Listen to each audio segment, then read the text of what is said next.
अवतारम संसार सारम भुजगेंद्र।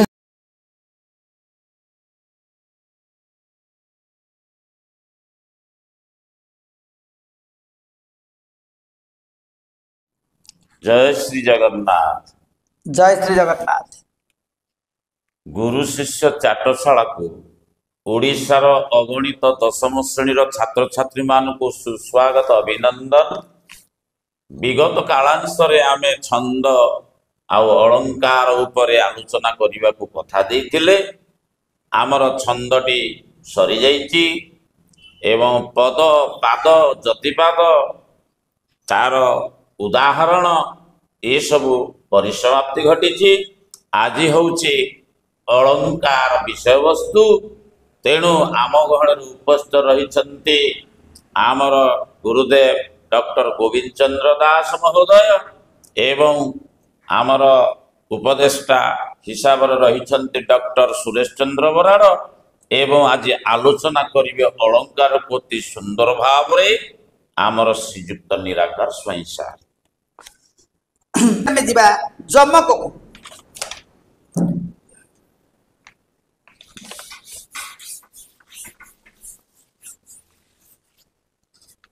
जमक संज्ञा भिन्नार्थ बोधक एक प्रकार शब्द जमक सूत्र कहला भिन्नार्थ बोधक एक प्रकार भिन्नार्थ बोधक एक प्रकार शब्द एक प्रकार शब्दर बारंबार आवृत्ति प्रकार शब्दर बारंबार आवृत्ति को जमक बारंबार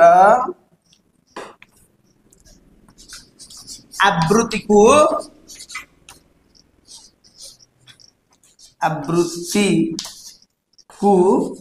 जमक कहा जाए। जमक अलंकार कहा जाए। अलंकार कहा जाए आउ थे मु कही रखे भिन्नार्थ बोधक एक प्रकार शब्द बोले गोटे शब्द जेते थर व्यवहार हब पद भितर सेतटा नुआ नुआ अर्थ हे गोटिक शब्द जेते थर व्यवहार करिब हब सेतेटा नुआ अर्थ थिब। तेणु भिन्नार्थ बोधक एक प्रकार शब्द बारंबार आवृत्ति को जमक अलंकार कहा जाए। आमर दिया जाइछि पाठरे जे जमक अलंकार उदाहरण देबा। देख रे नलिनी नलिनी नलिनी रे पूरित भ्रमंती भ्रमरे भ्रमरे भ्रम रे शोभित। देख रे नलिनी देख रे नलिनी नरे देख रे नलिनी नलिनी नलिनी रे पूरित नलिनी रे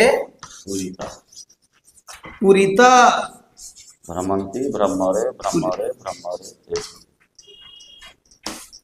भ्रमंती भ्रमंती भ्रमरे भ्रमरे भ्रमरे भ्रमरे शोभित भ्रमरे ए शोभित शोभित ये गोटे पाद यही जाए ये गोटे पाद दुई पादरे गोटे पद हो गला। ये जो भिन्नार्थ बोधक एक प्रकार शब्द आम नलिनी नलिनी नलिनी जेते थर नलिनी लगी देख रे नलिनी ये गोटे संबोधन चिन्ह रही। उपेन्द्र भंज लावण्यवती काव्य ये जो अवतारण करिसंती एठे नलिनी देख रे नलिनी अर्थात पद्मिनी जातीय नायिका को से कहिसंती जे पद्मिनी जातीय नायिका ये नलिनी अर्थ पद्मिनी जातीय नारी नायिका, पद्मिनी जातीय नायिका नारी नायिका।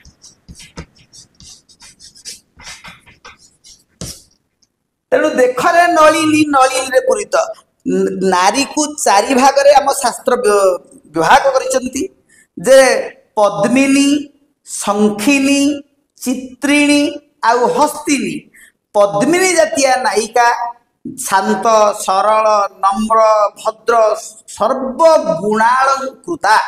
तेणु श्रेष्ठ नायिका लावण्यवती रे से भंज कवि सम्राट उपेन्द्र भंज कहते जे देखरे नलिनी हे पद्मिनी जातीय नायिका तुम्हें देख हे श्रेष्ठा रमणी हे नारी श्रेष्ठा। देख नलिनी नलिनी रे पूरित नलिनी बोलते पुष्करिणी। ए नलिनी अर्थ पुष्करिणी, पुष्करिणी नलिनी नलिनी रे पूरित। ए नलिनी अर्थ पद्म, पद्म फूल। देख हे श्रेष्ठा रमणी हे नारी श्रेष्ठा हे पद्मिनी जातीय नायिका। देख नलिनी अर्थात पुष्करिणी बा पोखरी बा सरोवर नलिनी रे पूजित अर्थात पद्म फूल रे परिपूर्ण है। भ्रमंती भ्रमरे भ्रमरे भ्रमरे शोभित। भ्रमंती कहले आमे भ्रमण रे जाऊ बुलंती। भ्रमंती अर्थ बुलंती किए ना भ्रमरे अर्थ भर माने, भर माने भ्रमर अर्थ भ्रमर माने किमिति बुलती ना भ्रमरे भ्रमित है बाउली है माने मदमत्त है पद्म गंधरे से माने मतुआला ही जाइछन्ती। हाँ विभ्रांति रे ए भ्रमर अर्थ विभ्रांति रे। सुंदर शब्द दिए कहित बड़ भाई विभ्रांति रे बोले पागल भली विभ्रांति रे। भ्रमंती भ्रमरे भ्रमरे भ्रमरे अर्थ भौरी आकार रे पद्म फूलटिए फुटिचे ता चारिपटे भौर माने गुणु गुणु गुणु गुणु गुणु गुणु गुणु गुणु गुणु गुणु गुणु फुटिछन्ती भौरी आकार। तेणु भ्रमरे एटा तो भौरी आकार रे, भौरी आकार रे भ्रमरे शोभित अर्थात पुष्करिणी रे पद्म फूल फुटिची भौर माने विभ्रांति रे बाउलिया है कि भौरी भौर माने चक्राकार रे बुलुचंती देखा शोभा पाउची। तेणु एठारे सेई गोटिए शब्द भिन्नार्थ बोधक नलिनी नलिनी नलिनी तार अलगा अलगा अर्थ। भ्रमरे भ्रमरे भ्रमरे अलगा अलगा अर्थ। तेणु भिन्नार्थ बोधक एक प्रकार शब्द पद मध्य बारंबार आवृत्ति हेले ताहाकू जमक अलंकार कहा जाए। तापरे आमे देखिबा बर जीवर से देई मान साउ गोटे उदाहरण दबा। एटा माळ जम करे जीव। हाँ मध्य जम करे जीव माळ जम करे कारण आगरे नाही पछे नाही तेणु मध्य माळ जम जो माळ जम। हाँ माळ जम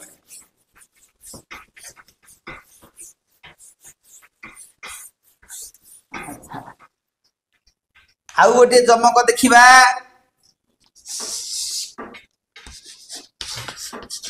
बर जीव। बर जीवर से देई मानस बर जीव रसे देई मानस बर जीवर से अमेध्य ग्रास हेति लेख देई मानस बरजी बरसे से बरजी। हाँ बरजी बरसे वर्धन स अमेध्य ग्रास अमेध्य ग्रास। एटा कवि सूर्य बलदेव रथंकर आसी कोठू ना जगते केवल कविता এইটা ପୂର୍ଣ୍ଣ କବିତାଟି ମୁଁ କହିଦଉଛି ଯେ ବର ଜୀବର ସେ ଦେଇ ମାନସ ବର ଜୀବର ସେ ଅମେଧ୍ୟ ଗ୍ରାସ ଦେହେ ମନ୍ଦା କିନି ରଜ ଲଗାଇ ଗ୍ରାମ ସୁକରିକି ହୋଇବ ଗାଈ। ଯଦି ସିଏ କହିବ ମୁଁ ଗାଈ ହେଇଯିବି ଜଗତେ କେବଳ ଜନେ ହସିବେ ଏହି ତ ଫଳ। ବର ଜୀବର ସେ ବର ଜୀବ କହିଲେ ଏଠି ଦେଖ ଭିନ୍ନାର୍ଥ ବୋଧକ ବର ଜୀବର ସେ ବର ଜୀବର ସେ ଉଚ୍ଚାରଣ ସମାନ ବର ଜୀବର ସେ ବର ଜୀବର ସେ ମାତ୍ର ଏଠି କଣ ବର ଜୀବ ବୋଲେ ଶ୍ରେଷ୍ଠ ଜୀବ। ଆମର ସାଧାରଣତଃ ଆମେ ବୁଝି ଯାଉ ଯେ ସୃଷ୍ଟିର ଶ୍ରେଷ୍ଠ ଜୀବ ହଉଛି ମନୁଷ୍ୟ ନା ଶାସ୍ତ୍ର ତାହା ନିଷେଧ କରନ୍ତି। ସୃଷ୍ଟିର ଶ୍ରେଷ୍ଠ ଜୀବ ହଉଛନ୍ତି ଗୋମାତା ଗାଈ। କାହିଁକି ନା ଗାଈର ମଳକୁ ଲିପି ଦେଲେ ଭଗବାନ ବିଷ୍ଣୁଙ୍କୁ ଆବାହନ କରାଯାଏ। ଯଜ୍ଞ ସ୍ଥଳରେ ସମସ୍ତ ଦେବତା ମାନଙ୍କୁ ଆବାହନ କରାଯାଏ। ମଣିଷ ଶ୍ରେଷ୍ଠ ଜୀବ ହେଲେ ମଧ୍ୟ ତା ମଇଳାକୁ ଲିପିଲେ କିନ୍ତୁ ଗୋମାତାର ଶୂନ୍ୟ ହେଇଯିବ। ସେଇଥିପାଇଁ ତାର ମଳ ମୂତ୍ର କ୍ଷୀର ଦହି ଘିଅ କ୍ଷୀର ଅମୃତ ଦହି ଅମୃତ ଘିଅ ଅମୃତ ତିନିଟା ଯୋଉ ପଞ୍ଚାମୃତ ଭିତରୁ ତିନିଟା ଅମୃତ ଯାହାଠାରୁ ଆସେ ସେ କେଡ଼େ ବଡ଼ ଜୀବ କେଡ଼େ ଶ୍ରେଷ୍ଠ ଜୀବ। ତେଣୁ ସ୍ୱୟଂ ଗୋଲୋକ ବିହାରୀ ବିଷ୍ଣୁ ମଧ୍ୟ ଗୋମାତାଙ୍କ ସେବା କରିବା ପାଇଁ କୃଷ୍ଣ ଅବତାରରେ ଗୋଚାରଣ କରିଥିଲେ। ରଘୁବଂଶର ରାଜା ଦିଲ୍ଲୀପ ସେ ମଧ୍ୟ ଗୋ ସେବା କରିଥିଲେ। ତେଣୁ ଏଇ ଶ୍ରେଷ୍ଠ ଜୀବ ବୋଲି ଆମ ପୁରାଣ ପୃଷ୍ଠରେ ଆମେ ଯେତିକି ଜାଣିଛେ ମନୁଷ୍ୟ ନୁହେଁ ଗାଈ। ତେଣୁ ବର ଜୀବ କହିଲେ ଏଠି ଆମେ ଗାଈକୁ ବୁଝିବା ଗୋମାତା ଗାଈ। ରସେ ଗାଈର ରସ ବୋଲେ କ୍ଷୀର କ୍ଷୀର ଦୁଗ୍ଧ ଦୁଗ୍ଧ ଦେଇ ମାନସ ବୋଲେ ମନ ଦେଇକିରି ପିଇବ ମନ ଦେଇ ମାନସ। ତେଣୁ ଯଦି ଘୁଷୁରୀ କହିବ ମୁଁ ଗାଈ ହେବି କହିବ ସିଏ ତ ଗାଁରେ ତାକୁ ରଖୁଛନ୍ତି ମତେ ତ ଗାଁରେ ରଖାଯାଉଛି ମୁଁ ତ ତାର ଚାରିଟା ଗୋଡ ମୋର ଚାରିଟା ଗୋଡ ତାର ଲାଞ୍ଜ ଅଛି ମୋର ଲାଞ୍ଜ ଅଛି କଳା ବର୍ଣ୍ଣ ମଧ୍ୟ ଗାଈ ଅଛନ୍ତି କାଳି ଗାଈ ଅଛି। ତେଣୁ ମତେ କହ ଗାଈ କଣ କରିବ ନା ବରଜି ବରସେ ଗାଈ କ୍ଷୀର ପିଇବ। ଘୁଷୁରୀ ଗାଈ ହବାକୁ ଚେଷ୍ଟା କରି ସେ ଯଦି ବରଜି ବରସେ ଦେଇ ମାନସ ବୋଲେ ଗାଈ କ୍ଷୀରରେ ମନ ଦବ। ବରଜି ହେଇ ବରଜି ବରସେ ଅର୍ଥ ବରଜି ଅର୍ଥ ବର୍ଜନ କରି ଛାଡ଼ି ଦେଇ ତ୍ୟାଗ କରି ବର୍ଜନ କରି ବରଜି ଅର୍ଥ ବର୍ଜନ କରି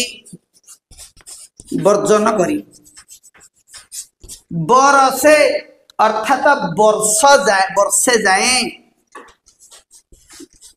ବର୍ଷେ ପର୍ଯ୍ୟନ୍ତ।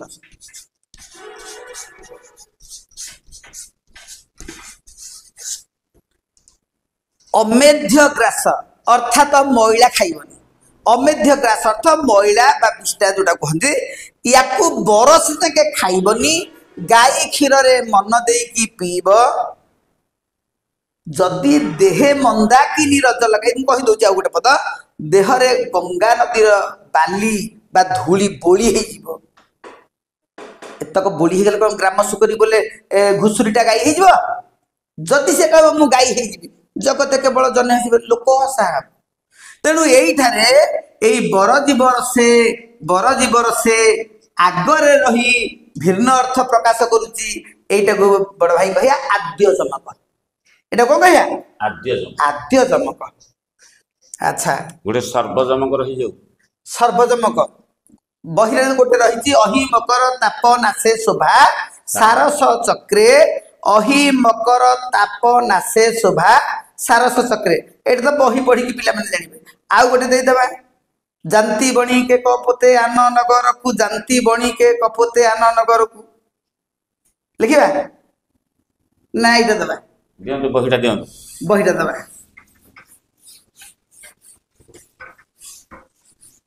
ଆଚ୍ଛା ଅହିମକର ହର୍ଷି ଅହିମକର ତାପ ନାଶେ ଶୋଭା ସାରସ ଚକ୍ରେ।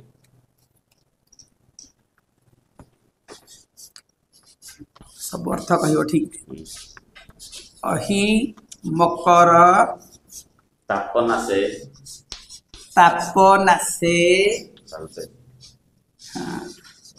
ଶୋଭା ଶୋଭା ସାରସ ଚକ୍ରେ ସାରସ ଚକ୍ରେ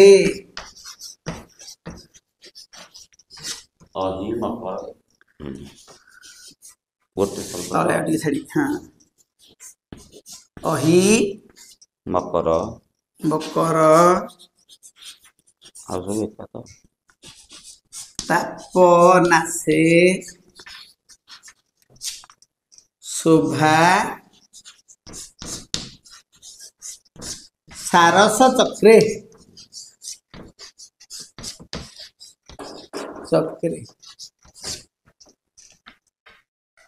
অহিমকর তাপনাশে শোভা সারস চক্রে অহিমকর তাপনাশে শোভা সারস চক্রে এইটারে যাহা ସବୁତିକ ଯାହା ଦେଲା এইটারে ସବୁତିକ ତାହା ଅଛି ଆର ଅର୍ଥ ଅଲଗା ଆର ଅର୍ଥ ମଧ୍ୟ ଅଲଗା ତେଣୁ এইটা ହେଲା ଯେହେତୁ ପ୍ରଥମ ପାଦର ସମସ୍ତ ଶବ୍ଦ ବର୍ଣ୍ଣ ଦ୍ୱିତୀୟ ପାଦରେ ସମସ୍ତ ବର୍ଣ୍ଣ ହେଇଛି ଏହାକୁ ଏକ ସର୍ବଚମକ କୁହାଯିବ ତାପରେ ଆମେ ଅର୍ଥ କରିବା অহিমকর বলে কোন ভাই বুঝিল অহি বলে সাপ মকর বলে কুম্ভীর এইটাকু ভাগ করদবা অহিমকর বলে সর্প আউ কুম্ভীর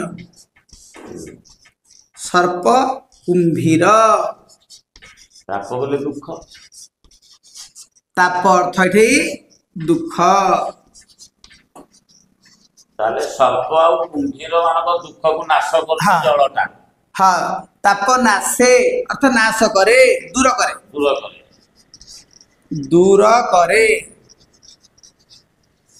शोभा सारस चक्रे अर्थ कौन पद्म सार चक्र बोले समूह रे पुणी पद्म समूह रे ताले नदीटा पद्म समूह रे मत शोभा पाउछ हाँ प्रथम तार अर्थ होची नदी तार शीतल जल राशि सहित पद्म फूल को धारण करिथिबारु सर्प कुंभीर आदि जलचर जीव मानकर दुख दूर करे तांको ग्रीष्मर तापरु शीतलता प्रदान करे ताले द्वितीय धाड़ी जीवा अहि मकर गोटे शब्द सूर्य सूर्य अहि मकर बोले सूर्य पिला प्रति शब्द हां आमे जानिचे ऐसा केतक शब्द तपन रवि दिनकर दीननाथ दीनमणि अंशुमान अंशुमाली ये सब आम जानिचे सविता आदित्य भास्कर ये सब सूर्यकर प्रतिशब्द है आउ गोटे प्रतिशब्द आसला अहिमकर कहले सूर्य एठे अहिमकर कहले सर्प कुंभीर ये से अहिमकर कहले तार अर्थ बदली गला भिन्नार्थ बोधक एक प्रकार शब्द भिन्न भिन्न अर्थ तापना से उष्मता ताप अर्थ उष्मता ताले सूर्यंकर उष्मताटा को मत नाश करछि उष्मता नाश अर्थ दूर करे का हरण करे माने विनाश करे दूर करे सारस पद्म करे सारस हंस नै जीवा हला एटे सारस अर्थ हंस समूह चक्र बोले चक्र बाकादी रे हंस मंडली हंस बा चक्र बाकादी मंडली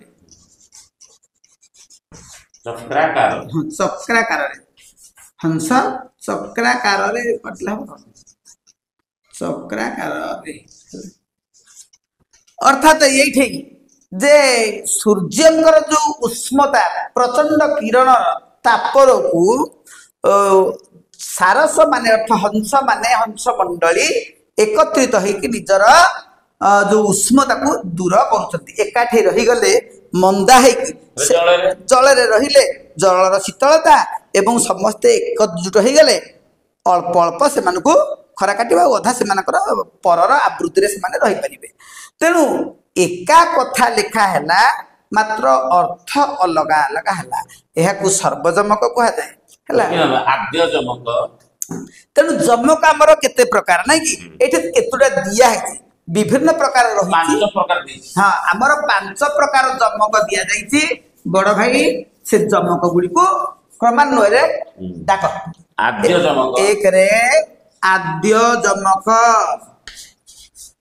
जोटा हम पढिले हां बर जीवर से देई मानस बर जीवर से अमेध्य ग्रास आद्य जमक एक ଦୁଇ ରେ ମଧ୍ୟ ଯମକ ମଧ୍ୟ ଯମକ ବୋଲେ ମଝିରେ ମଝିରେ ଆସୁଥିବ। ହଁ ମଧ୍ୟ ଯମକ ସେଇଟାର ମଧ୍ୟ ଆଉ ଗୋଟେ ନାଁ ଅଛି ଯୋଡ଼ି ଯମକ। ହଁ ଯମକ ବା ଯୋଡ଼ି ଯମକ ଯୋଡ଼ି ଯମକ। ଯୋଡ଼ି ଯମକ। ତାପରେ 3 ରେ ପ୍ରାନ୍ତ ଯମକ ଯାର ଶବ୍ଦର ପାଦର ଶେଷରେ ଯୋଉ ଶବ୍ଦ ଥିବ ତଳ ପାଦର ଶେଷରେ ସେଇ ଶବ୍ଦ ଥିବ ପ୍ରାନ୍ତ ଯମକ। ତାପରେ ମାଳ ଯମକ ମାଳ ଯମକ। ଦେଖରେ ନଳିନୀ ନଳିନୀ ନଳିନୀ ରେ ପୂରିତ ମାଳ ଯମକ। ଗୋଟେ ସର୍ବ ଆଉ ସର୍ବ ଯମକ ଏଇ ଅହି ମକର ତାପ ନାସେ ଶୋଭା ସାରସ ଚକ୍ରେ ସର୍ବ ଯମକ। ଏହିପରି ଯମକ 5 ପ୍ରକାର ଆଦ୍ୟ ଯମକ, ମଧ୍ୟ ଯମକ ବା ଯୋଡ଼ି ଯମକ, ପ୍ରାନ୍ତ ଯମକ, ମାଳ ଯମକ, ତାପରେ ସର୍ବ ଯମକ। ଏପରି ଯମକ ଗଲା। ତାପରେ ଆସିବ ଆମର